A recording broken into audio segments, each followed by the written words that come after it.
Hello everyone, I'm Rachel. Thanks for checking out my channel today. We're gonna make a fancy all-natural rose and peony soap. It's one of my favorites. It's a very calming, relaxing, almost royal soap in my opinion.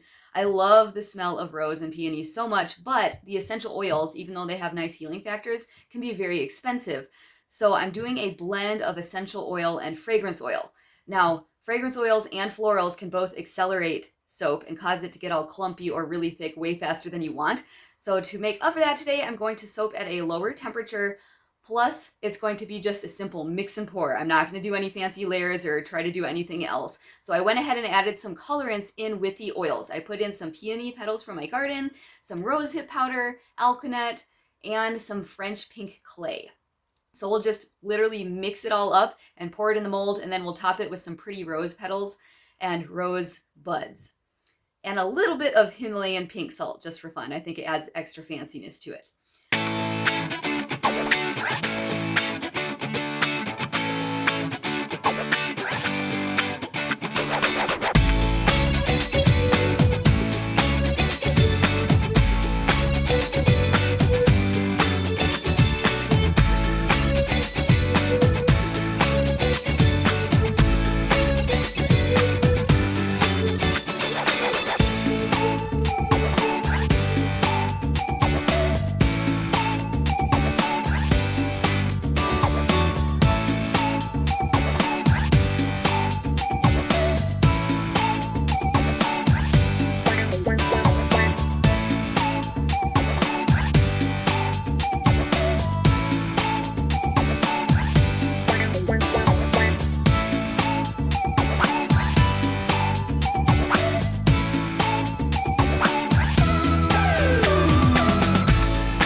You're wondering why this soap is kind of orange colored, that's because it has some red palm oil in it.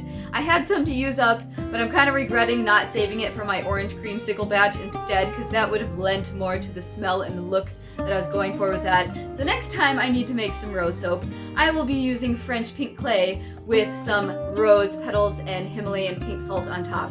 I think that will look very lovely and elegant. So I'm looking forward to doing that soon. If you want to use this recipe, just swap out for sustainably harvested palm oil or some beef tallow, or you could even use a different recipe altogether if you want. I just put in a small percentage of rosehip oil in this one because it's really good for your skin and because I felt it was appropriate with it being a rose soap and all, you know. I will see you in the next video very soon.